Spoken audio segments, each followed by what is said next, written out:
Hey everybody, thank you for tuning back into Albert's Barbecue. Today we've got ourselves a beautiful piece of tri-tip.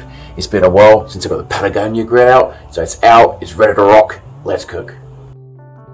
To heat up these coals is going to take a good 20 minutes. So I've got myself some oak as well as some lump charcoal, and I'm just going to start a fire and let this thing get nice and hot. Turning our attention to our tri-tip. It's got some beautiful intermuscular fat here, and turning it over, I've got a little bit of fat on this side that I'm just going to trim away. Firstly, as most of you know, this cut of meat sits at the bottom of the sirloin. It's called a tri-tip because of its triangular shape that this cut of meat usually comes in. All I'm doing is trimming away this excess fat. Now, fat usually gives flavor, but in this instance, I've got some great intermuscular fat. I'm going to cook this nice and low and slow, so I'm going to get plenty of flavor and juices. I don't need this fat. A super tasting rub only needs kosher salt and black pepper, so just gently apply on both sides.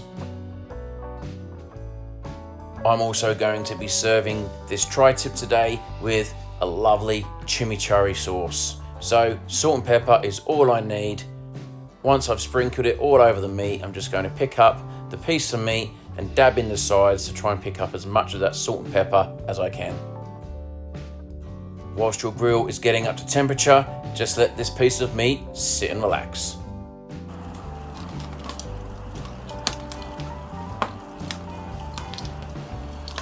As I always do on my Patagonia grill, I just like to feel the temperature across the grill so I can get a good understanding for where the hottest part is and where the coolest part is. I'm putting this piece of steak into a bit of a cooler part of the grill.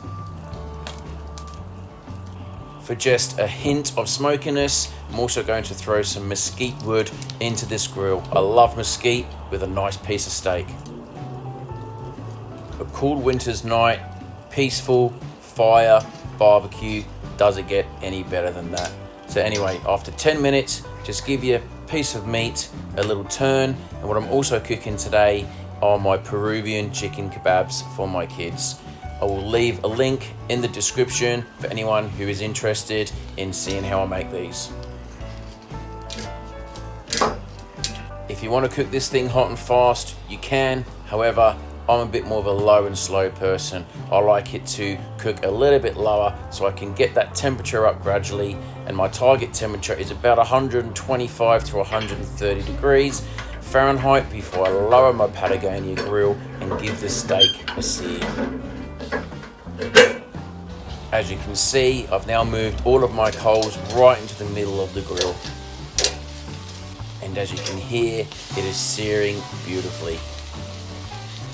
Just move it around, take it off the heat as necessary, and get it up to 135 degrees Fahrenheit. Now I know I'm not using the right knife here, but it was the knife I had available in my smoke shack. So let's slice this thing up and have a look at the juices flowing, the color, it looks great.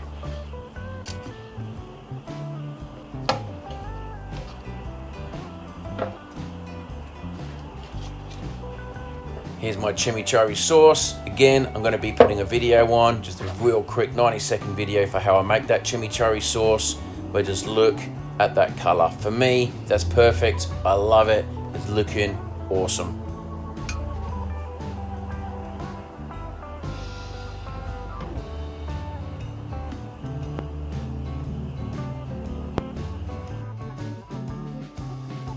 Okay, this tri-tip looks pretty much perfect.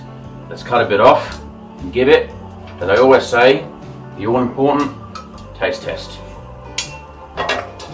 Looks super tender, super juicy. Cannot wait to give this a bash. Let's go.